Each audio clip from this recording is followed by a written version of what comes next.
Welcome back for Chapter 6 of My Father's Dragon. Chapter 6. My Father Meets a Rhinoceros. My father soon found a trail leading away from the clearing.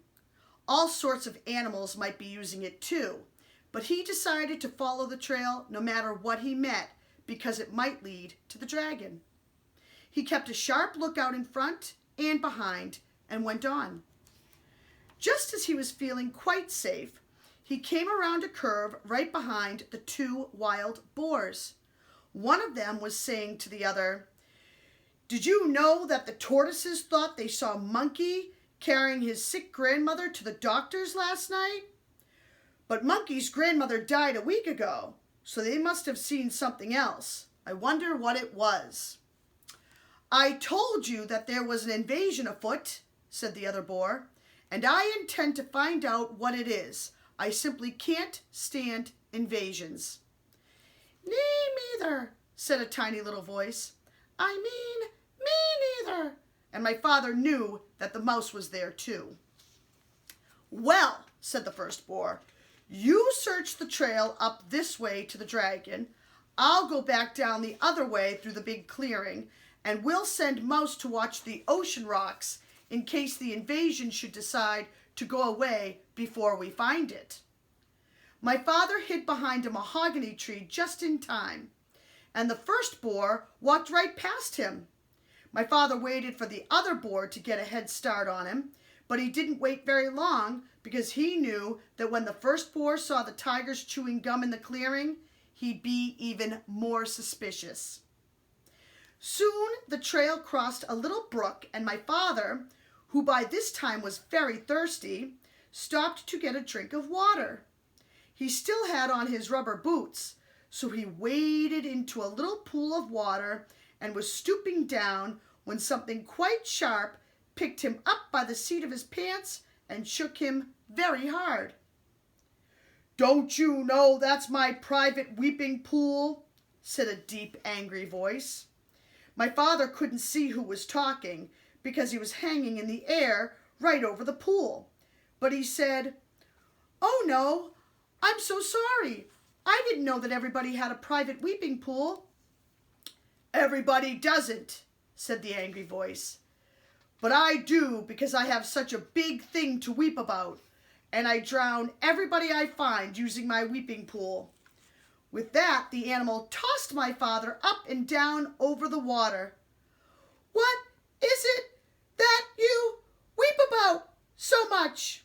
asked my father, trying to get his breath, and he thought over all the things he had in his pack. "Oh, I have many things to weep about, but the biggest thing is the color of my tusk." My father squirmed every which way trying to see the tusk, but it was through the seat of his pants where he couldn't possibly see it. "When I was a young rhinoceros, my tusk was pearly white," said the animal. And then my father knew that he was hanging by the seat of his pants from a rhinoceros's tusk. "But it has turned a nasty yellow gray in my old age, and I find it very ugly. You see, everything else about me is ugly, but when I had a beautiful tusk, I didn't worry so much about the rest. Now that my tusk is ugly too, I can't sleep nights just thinking about how completely ugly I am, and I weep all the time. But why should I be telling you these things? I caught you using my pool, and now I'm going to drown you." "Oh, wait a minute, Rhinoceros," said my father. "I have some things that will make your tusk all white and beautiful again. Just let me down, and I'll give them to you." The rhinoceros said, "You do? I can hardly believe it. Why, I'm so excited." He put my father down and danced around in a circle while my father got out the tube of toothpaste and the toothbrush.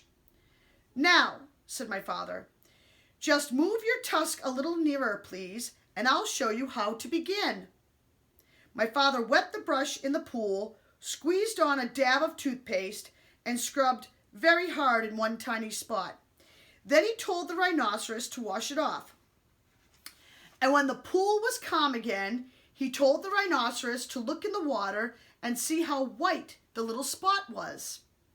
It was hard to see in the dim light of the jungle, but sure enough, the spot shone pearly white, just like new. The rhinoceros was so pleased that he grabbed the toothbrush and began scrubbing violently, forgetting all about my father.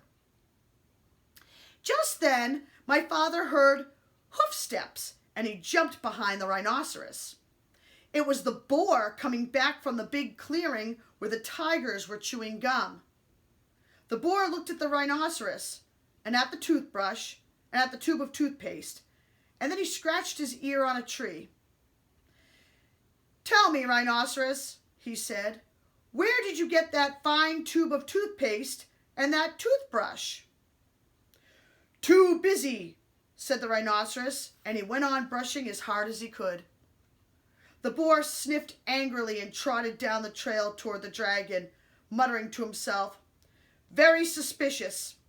Tigers too busy chewing gum. Rhinoceros too busy brushing his tusk. Must get hold of that invasion. Don't like it one bit, not one bit. It's upsetting everybody terribly. Wonder what it's doing here anyway." That's the end of chapter 6.